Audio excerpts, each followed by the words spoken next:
Question: what can you do with a box of frozen spinach or broccoli? Back in a minute.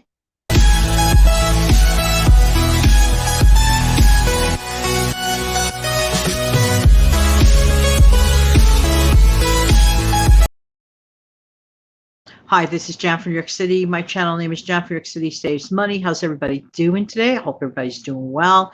This is one of my favorite go-to recipes when I want something hearty but not necessarily meaty.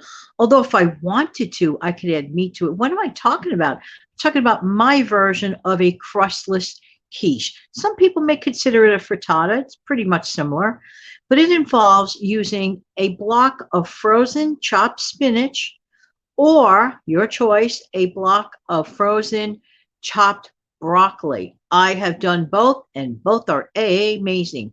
What I love about this dish is it is easily prepared. It is a go-to. It is very inexpensive, and it's actually, if you think about it, on the lower carb end of the deal. So this is great. And if you use an 8x8, you get 4 generous servings. What am I talking about? Simply thaw out and make sure that you press out all the water as much as you can of the frozen item that you chose, whether it's the broccoli or the spinach. You could do that easily with paper towel and absorb that excess water, okay? So while that's going on, what you're going to do, you'll take 4 to 5 eggs, depending on how many servings you want, and you're going to beat the eggs manually. And then what you're going to do is eyeball about a quarter to a half cup of half and half, or just, if you prefer just cream, or if you prefer just milk. Either way, you could even do a low-fat milk if that's what you prefer. Then what you're going to do is you're going to, this is optional, you could put in some chopped onion. I like to work with the powders. It's so much easier. So you eyeball how much flavoring you'd like, a little bit of onion powder, a little bit of garlic powder, very, very fast and easy, right? Then I like to add approximately 1/4 to a half cup of Parmesan cheese or Romano cheese, whatever you have, the grated one. You just add it. You could eyeball this. You're mixing this up together. You're whisking it together, right, the mixture. And you, if you want, you could also add some chopped bacon bits or leave the meat out of it completely. Some people don't want the meat. You could even probably, if you decide, throw in some of those tater tot type items, put it together, mix up all the things together, the spinach, the eggs, everything. And then, of course, spray the pan first. Hello, Jan. Then in the meantime, you're preheating your oven to about 350 degrees. And you sprayed your pan and you put that mixture into the pan. 8x8 is the one I recommend. And you let that go for about, I'd say anywhere between 35 to 40 minutes.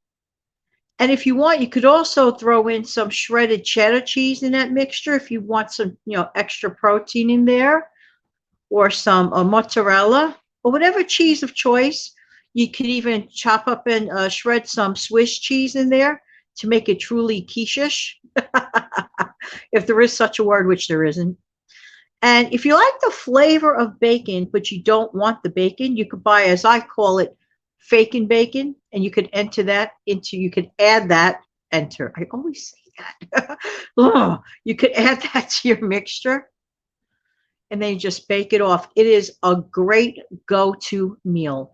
And I'm telling you, it is so worth it. And I have my, this is the one I use, although you could use store brand, doesn't matter. Does not matter. As a matter of fact, I'm probably going to make one tonight, even as we speak, because it's so comforting. And if you're a family of one, fine. Take one, or if you want 2 servings, that's great. It's pretty healthy for you. Save the rest for the next day and reheat it for lunch if you want.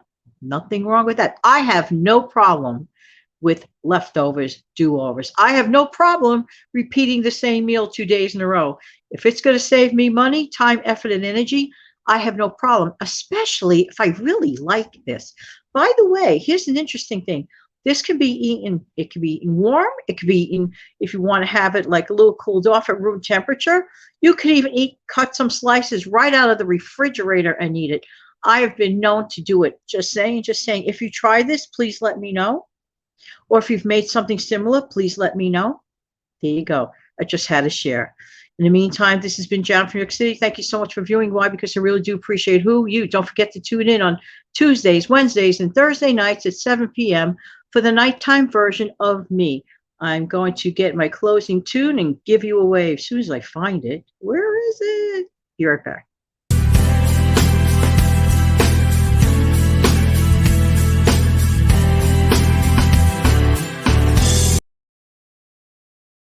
Have an amazing, fantastic day. Take good care. Bye-bye.